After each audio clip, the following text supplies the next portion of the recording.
एक छोटे से गांव में एक बूढ़ी दादी अकेली रहती थी। एक दिन उसे जरूरी काम से दूसरे गांव जाना पड़ा। उसने सोचा पड़ोसन को बोल दूं, एक दिन घर पर नजर रख लेगी।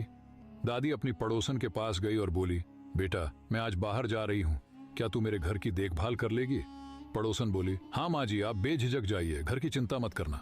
दादी चली गई। शाम होते होते पड़ोसन घर देखने पहुंची। घर के एक कमरे में बहुत सारी अनाज की बोरियां रखी थीं। इतनी बोरियां देखकर उसकी नीयत डोल गई।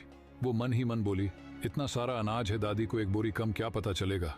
लोभ के चक्कर में उसने चुपके से एक बोरी उठाई और जाने लगी।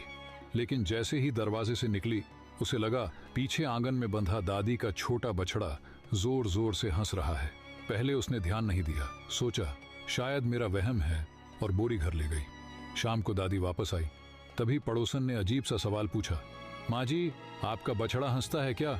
दादी बोली, अरे बेटा मुझे क्या पता, छोटा है, खेलता कूदता होगा, हंसता भी होगा।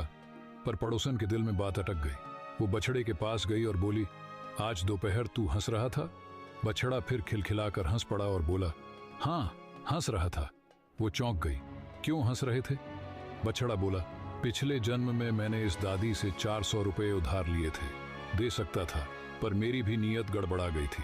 सोचा बूढ़ी औरत है, क्या ही कर लेगी। कुछ दिनों बाद मेरी मौत हो गई। जब ऊपर गया तो भगवान ने कहा, जिसके पैसे खाए हैं उसके घर में जन्म लेकर मेहनत से चुकाना पड़ेगा। और मुझे इस दादी के घर बछड़ा बनाकर भेज दिया गया। अब बड़ा होऊंगा, खेत खलिहान में काम आऊंगा, तब जाकर ये 400 रुपये का हिसाब पूरा होगा, तभी मुझे मुक्ति मिलेगी। और तूने भी यही गलती कर दी। दादी की कमजोरी देखकर भरोसा तोड़ा। अब सोच तुझे किस रूप में आकर हिसाब चुकाना पड़ेगा। बछड़े की बात सुनकर पड़ोसन कांप गई। उसे अपनी गलती का एहसास हो गया।